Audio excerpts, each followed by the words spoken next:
All right, we'll call this Finance Committee meeting to order. Welcome, everyone. Thanks for joining us this evening. We have confirmation of minutes of June 19th, 2023. Moved by Councillor Duguay. Any comments or questions, errors or omissions? We will take a vote.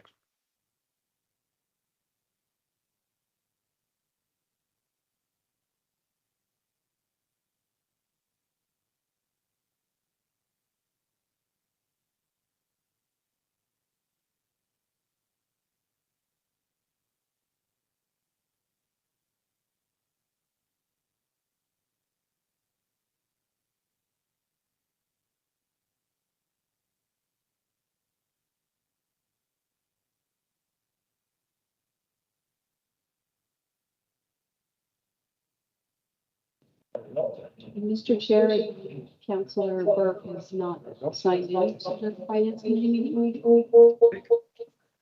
Councillor Burke, are you a yay on the minutes? Yeah, he is. And we'll just mention Councillor Burke and Councillor Crowley are joining us virtually this evening, so they are attending virtually. And that is carried. Madam Clerk, any disclosure of pecuniary interest? Mr. Chair, I'm not aware of any at this time. All right, we have two items for consent this evening, 6A and 6B. 6A, Treasurer's Report 2022, Consolidated Financial Report. Anyone wishing to speak to that? Councillor Hale? Yep. And 6B, Audit of 2022, Consolidated Financial Statements for the City of Peterborough, Acknowledgement Letter. Anyone wishing to speak to that? Councillor Hale? All right, so nothing on consent this evening. So we do have one presentation this evening, 5A, Verbal Audit Findings Report for the year end December 31st, 2022. And I think Ms. Parks, welcome. Thanks for joining us this evening.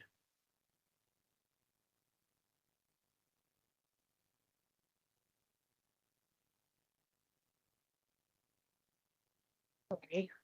I've never been told I'm quiet, but I'll speak on the microphone. We are pleased to report it is a clean auditor's opinion, which is what you as council members would expect to see.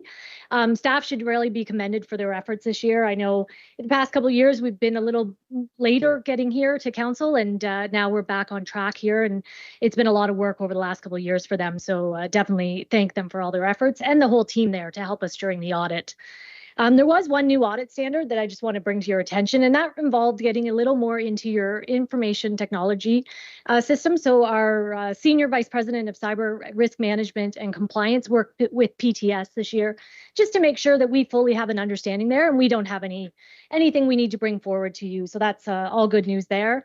And then as you can see from our letter, we had a clean audit with no management letter points. And we did note in the letter too, there's one new handbook section that we've been talking with management about coming up for next year. So stay tuned for new accounting policies next year. And that's all I have to report. Are there any questions? Any questions for Ms. Parks? Seeing none, fantastic. Thanks so much. Thank you. Appreciate all your hard work. All right, so we do have a recommendation for the presentation received for information. Can I have a mover? Moved by Councillor Hakey. Any comments or questions? All right, we'll take a vote.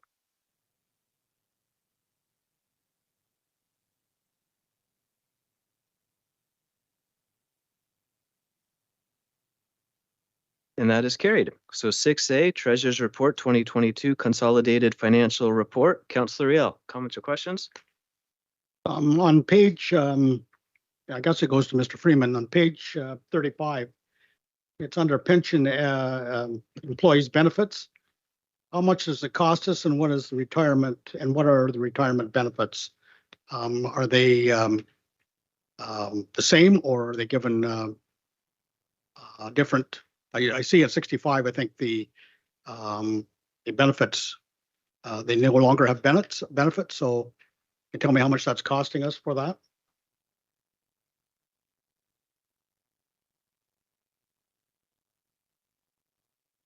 Thank you, Mr. Chairman. And Councillor Riel, could you just give me your page number again there, please? I'm just flipping to it myself. Page 33. My 33 could be looking at the page number on the top of the page. That's the report package, page 33? Yeah, pension employee benefits.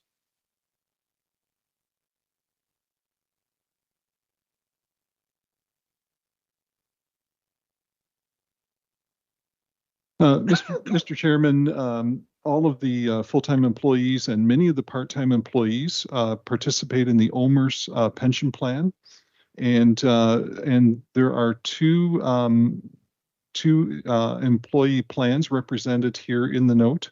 All of our emergency first responders participate in an NRA 60, so they're eligible to retire at 60 years of age. And all other employee groups are NRA 65, meaning their normal retirement age is 65 years old.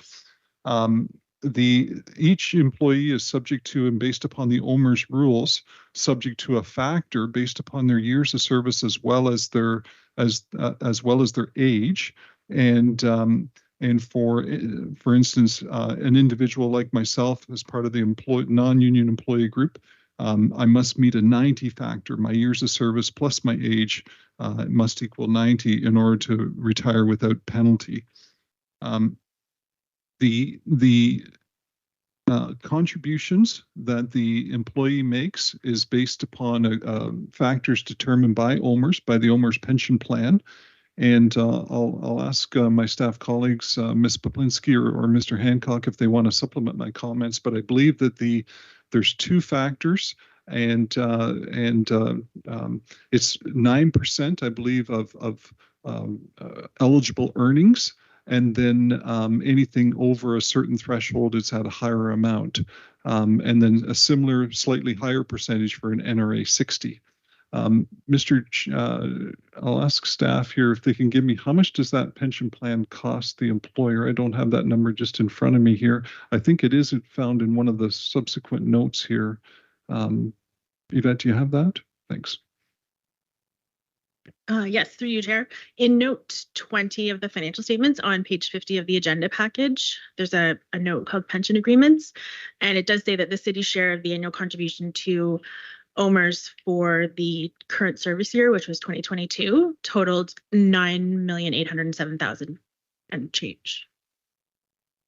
The supplementary to that, the Peterborough Professional Firefighters Association, and I know why the reason why you're doing it, it's the sick leave. How much is that costing the city of Peterborough to pay out the sick leave of people that are on retirement, that they're getting a buyout of sorts for not using their sick pay? I know the reason, again, I think both Fairhaven and the firefighters, this is what's happening. I just want to know what that cost is the city of Peterborough, that number. Mr. Chairman, as alluded to by the councillor, each of the firefighters, according to their collective agreement, are eligible for a portion of their sick leave to be paid out upon retirement if they have not used all of that sick leave provision. So they can accumulate a day and a half per month up to a maximum amount, and a portion of up to 6 months of their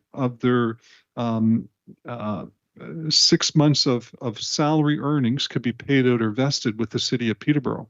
So theoretically, if someone has not been sick during their employment tenure here at the city, and they had accumulated more than 6 months of earnings, that could be paid out upon retirement. So it would be 6 months of their base salary. If they had been sick during that time, then that amount is deducted from the vested portion, and so some individuals might retire with no payout because they've used it all. So it depends on each individual circumstance whether or not it's been used or not. So it could be up to six months of the, like say, a firefighter's salary. My next question is on page 35, and when we start loaning groups money, probably they have already gone around to lending agencies, and certainly they end up at the city here looking for a loan. The city isn't a bank, and I'm looking at some of the ones here, and probably they're for a number of years, 2.75 on some of these here and carrying these loans. So are we giving a discounted rate, or are we in line with the bank, or are we going to, is that something that we're not going to, we're going to continue to do, or are we going to stop this practice of being the lender on some of these loans? Mr. Chairman, a number of the service groups in our community have come forward at various times throughout the year and have sought loans from the city of Peterborough for various initiatives. And you can see the list that the councillor is alluding to on page 35 of the agenda package, note 6. And so many of those groups at various times have come before council. Council has approved every one of these at various points in the past. I do not believe that there has been any recently, with perhaps the exception of the Lakers carpet, and I might just have to look to Mr. Laidman here. He's kind of nodding his head here, I think, whereby we've assisted them to in the purchase of the carpet for their Lakers games. So some of these organizations, they're small. They would not be able to go to a normal traditional financial institution and seek any sort of financing arrangement for what they want to do. And the city has stepped in on their behalf and provided the cash, and through a loan agreement, they're making payments back to the city. Some of these are at 0%. So yes, very favorable interest. Whereas others would have reflected a market rate at the time. And I see some of them are fixed at, say, 2.75. That would have reflected back in the day, what would have considered a market interest rate. The largest amount on that list is the Canadian Canoe Museum, and that is the sale of the property where the Canoe Museum is being built. That was part of the agreement of purchase and sale, and there is a fixed term on when that amount will be paid, and that was all part of the arrangement for the Canoe Museum moving to that site. All right, thank you. Councillor Hill, would you like your second 5 minutes? I've got 3 pages of questions, and I don't know how I'm going to get through this in a half hour. You may not get through it, but you're allowed 15 minutes. So do you want your second 5 minutes? Not unless somebody else would like to chime in. I will continue on. Oh, yeah.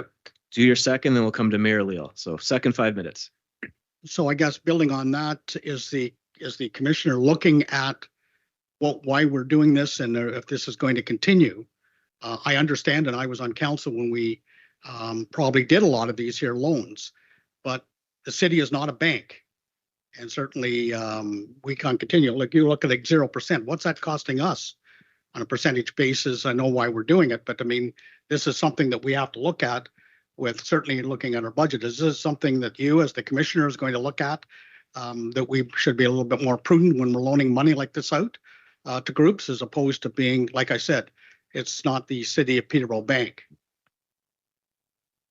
Mr. Chairman, as your treasurer, absolutely. I agree with the comment that the councillor is making. The city is not a bank, and I'm right there with them. And each one of these would be critically reviewed by myself and only come forward if I felt that there was that it was worthy to be brought forward to council's attention.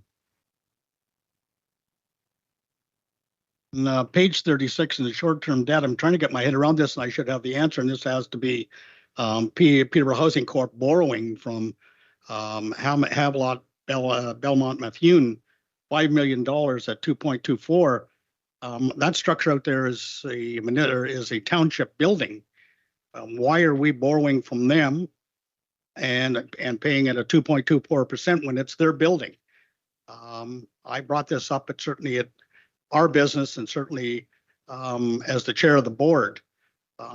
This is not it is under the Peterborough Housing Corp umbrella, but certainly it's that municipality's building, not ours.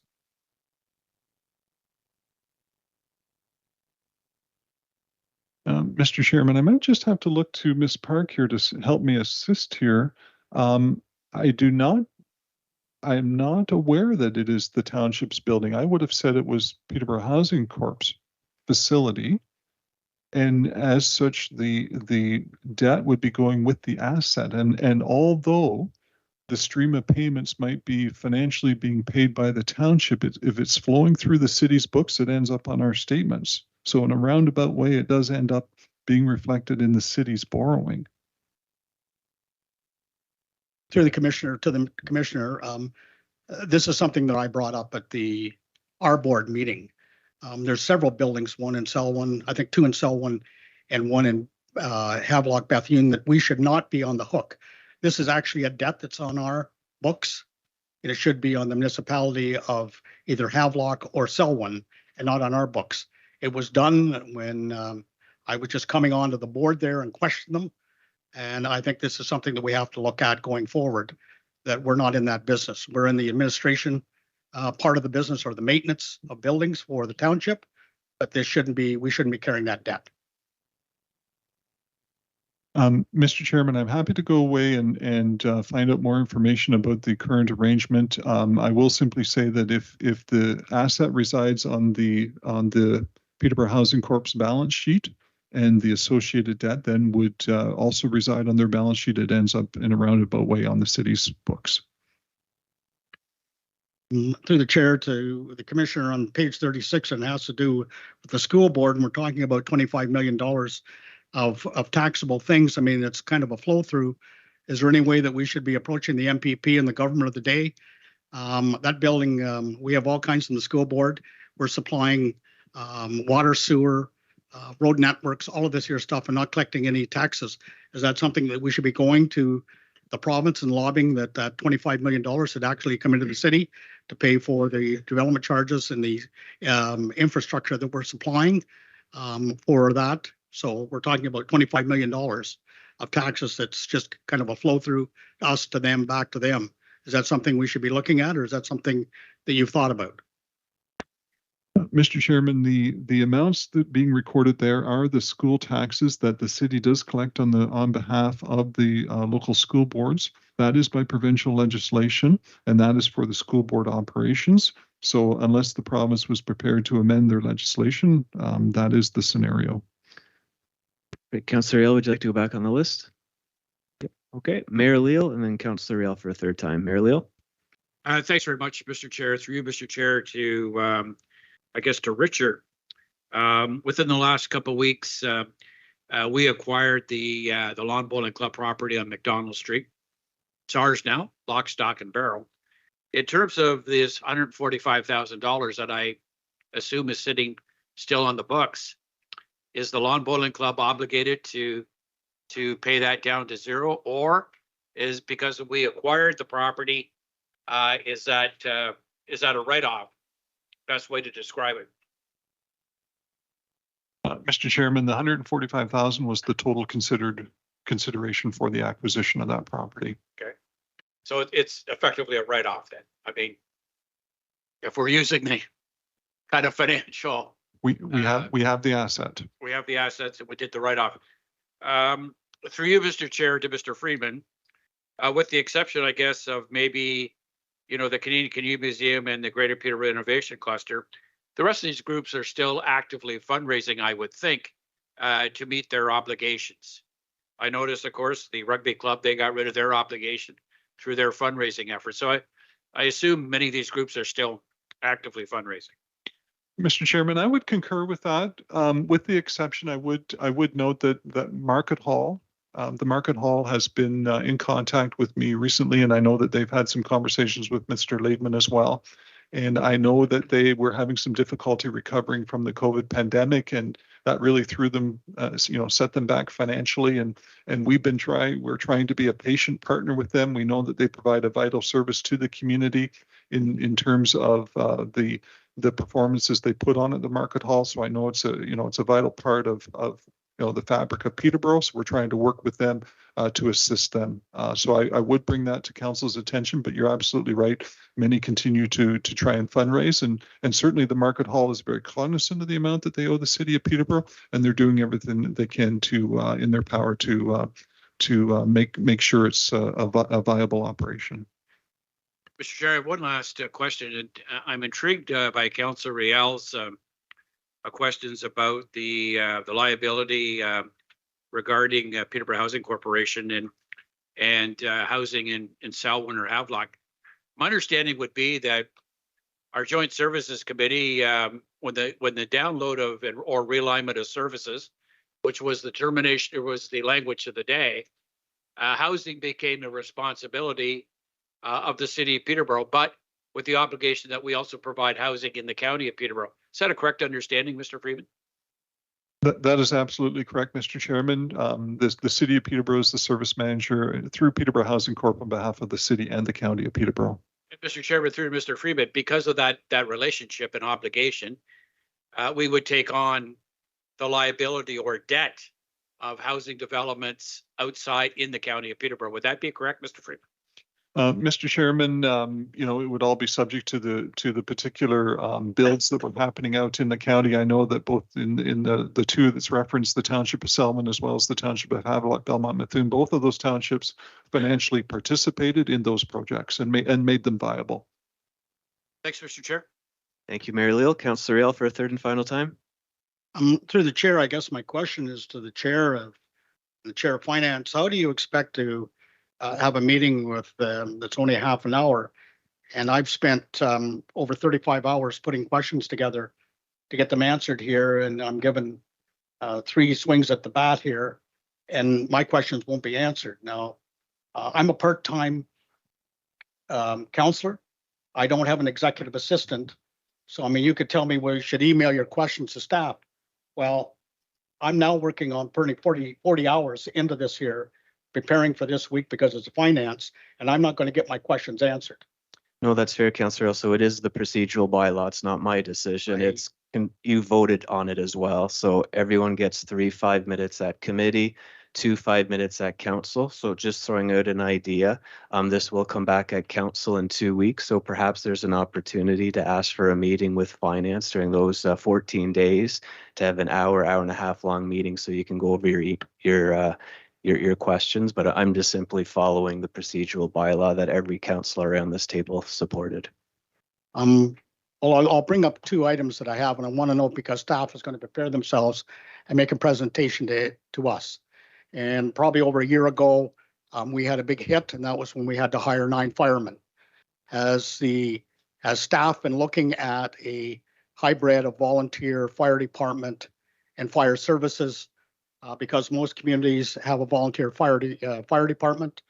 Ontario has 455 fire departments, of which 227 are staffed by volunteers, 196 are composite, and only 32 have a full-time fire department. So is this something we're looking at? Because I figure what it was almost a couple of $1 million hit, and it drove up our rate. So is this something that you're looking at as you come forward? Mr. Chairman, as council is aware, of course, our agreement with Local 519, the Professional Firefighters Association, is governed by a collective agreement. Certainly, the topic of volunteer fire department or firefighters has been broached in the past. That would be a matter of collective bargaining. And certainly we could turn our minds to that in terms of the next round of bargaining that will be in the future. That has certainly been a topic that has been discussed in the past. But to your point, Councillor, there are many volunteer fire departments in Ontario, but many in smaller communities. And of course, the more sizable municipalities like the city of Peterborough would, I think the level of service that would be expected would be that of a full-time fire department. But you make a valid point, and we'll certainly take that away for consideration. The second question I want to raise, and this has to do with special constables for the city of Peterborough. The Peterborough Police are going to come here, ask for a number of new officers. Certainly, and I went look through when I went on the site here for special constables. Certainly, some of the things that they are engaged in is public transit, university campuses, community housing, public services employed, the government services. But also, there's a caveat here. It says that also that the special constables can conferred authority to enforce municipal sections of the Criminal Code of Canada, Provide Act, Special Constables and Police Officers Authority, Health Act, Trespassing and Property Acts, Liquor License, Safe Streets. These are all the things that we've been looking for the city of Peterborough to make the downtown safe, Wolf Street, and certainly having a police presence or these special constables. So is that going to be raised when the police come here and look for their ask that have they looked at, and we have 2 members on the police board, are they looking at hiring special constables that we could probably get 2 for 1? And that force there could do some of the things that we want them to do. And I outlined them, making our downtown safe, cleaning up and helping us with Wolf Street, our bylaws and the no tenting and those bylaws, and certainly into areas that need to go to safeguard the neighborhoods in the city of Peterborough. Is that something that you're going to raise or meetings that you've had with the police department? Mr. Chairman, I appreciate the councillor's comments. As of course, council is aware, the Police Services Board is a separate entity. The officers being referred to, the special constables, are employees of the Police Services Board. They are not employees of the city of Peterborough, although the Police Service Board is a local board, I would say, of the city of Peterborough, if you want to frame it like that. So I think your comments, councillor, would be more appropriately addressed to the chief when he comes and makes a presentation concerning the budget. And I know that the councillors that participate on the Police Services Board have heard your comments. And I think probably that feedback would more appropriately go back through them to the Police Services Board. To the chair, I think my 5 minutes is up. I'll try to get these questions to you. Like I said, I've got 3 pages of questions for you. Certainly, I know it's unfair being here, me asking you questions, you trying to go through your books to find an answer for me. Like I said, I'm a part-time counselor. I'm now working on 40 hours on this year, heading into 60. I only have so many hours of time myself to try and prepare myself for this week, which is a complete week of finance, which is very important because it's not business as usual with our budget. It's going to be an entirely different budget than we've ever had before. Mr. Chairman, I certainly appreciate the councillor's comments. I'm happy to meet with the councillor and go through his pages of questions. I'm quite willing to make myself available to do that. And I appreciate the rigor that he's put into reading the financial statements, and as well as other councillors that have reached out to me and asked me their questions. So happy to do so. Thank you, Mr. Freeman, and thank you, Councillor. Councillor, you raised a great point. So, I think staff's always willing to meet with council, particularly around an important week or two like finance. So thank you, Councillor Rail, for everything you do. I have Mayor Leal for a second time and Councillor Duguay. Mayor Leal, second time, 5 minutes. Thanks very much, Mr. Chair. Through you to Mr. Freeman, I just want to pursue volunteer firefighters for a moment. Be my understanding that we can't use volunteer firefighters because of the 1986 arbitration agreement by Martin Toplinsky dealing with the minimum manning clause for fire services across Ontario. Mr. Chairman, the councillor, his worship may very well be correct there. I know that the city of Peterborough's collective agreement does make reference to a minimum manning clause. I understood the councillor's comments in the context of additional firefighters over and above the minimum manning, if that was such the case. That's how I understood that. Thank you, Mayor Leal. Councillor Duguay, first time. Thank you, Chair Beamer. Mr. Freeman, not meaning to put you on the continuous hotspot. So I too have read this report, and I too have sent you some initial questions, but my questions were primarily focusing on the budget that's forthcoming, not necessarily this report. As I understand, it's a review. It offers, it's an obligation that we have to fulfill. We have to file this to the province, correct? So am I correct that all the financial matters in this that are being addressed were approved by previous councils? Mr. Chairman, you're absolutely correct that the financial report that's in front of you this evening reflect the financial reporting obligation, the financial reporting entity of the corporation of the city of Peterborough, of which you, council, are responsible for.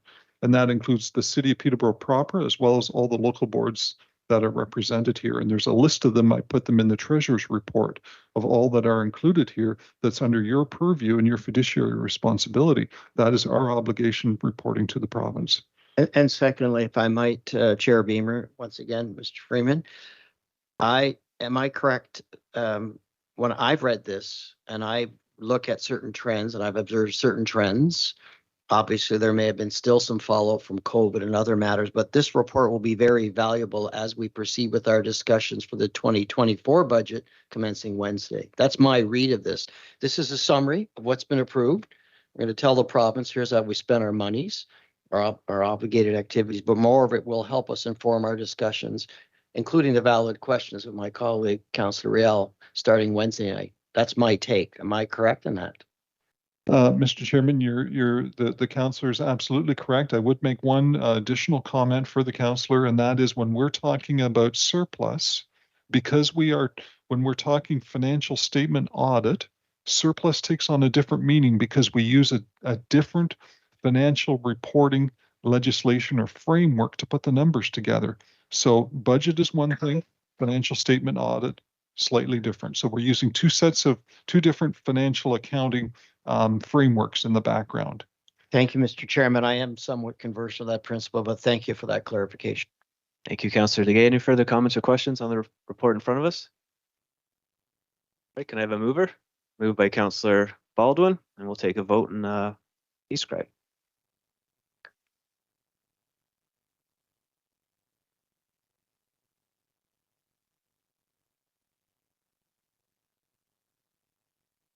And that is carried. Thanks, everyone. 6B, audit of the 2022 consolidated financial statements of the City of Peterborough acknowledgement letter. Councillor Riel. It's all right. You sure? Take your time.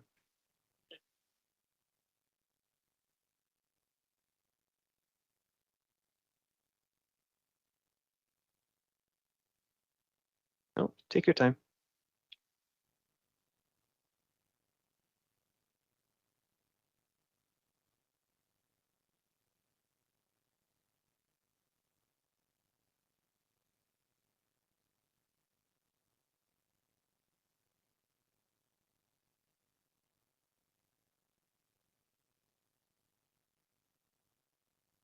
There's a comment here on page 74, and it, through the chair, certainly to Mr. Freeman or Mr. Flinsky, it talked about the schedule for uncorrected mistakes, and it was in the total of almost $7.5 million. Can you shed some light on that for me?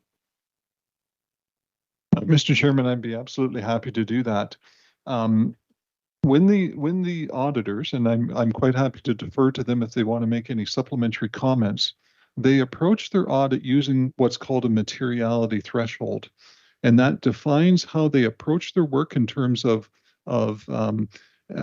if an individual was reading this financial report and there was a material misstatement in it, and the auditors have calculated the materiality, I believe, at $8.9 million. So what that means is that in their opinion, if there was a financial error in these statements that was of magnitude of $8.9 million, that might influence the decision-making of that individual reader. There is a series through the normal course of the audit review. If there are any items that come to the auditor's attention that they feel in an otherwise perfect world it would have been corrected or adjusted by city staff, and keep in mind that this is kind of a pure audit where staff are simply presenting the financial books to the auditors, and the auditors are simply auditing it. And there have been a number of items. I think it's 4 in total, I think, in terms of numbers, quantum. In aggregate, 1.6 million that could have been adjusted but wasn't, and leaving an additional 7.2 million of amount remaining for further possible misstatement but have not been identified. So meaning of the 8.9 million, there's been 1.6 million that could have been adjusted, but that's it. So all in all, pretty clean. That's what that says. So I'll invite the auditors. If I didn't get all that quite right, you're please step forward. I think you got it. Thanks, Mr. Freeman. That's all the questions I had. I'll move the report. So. Okay, thank you, Councillor Riel. Moved by Councillor Riel. Any further comments or questions? We'll take a vote.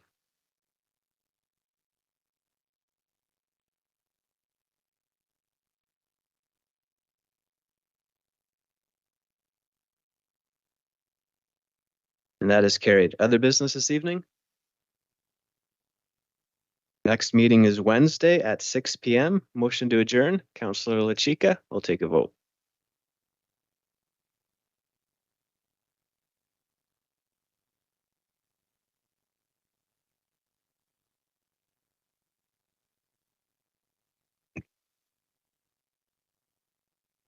Counselor Erie, yes? And that is carried. Thanks, everyone. We'll just give everyone 5 minutes and we'll reconvene at 6:10 for general committee. Thanks, everyone.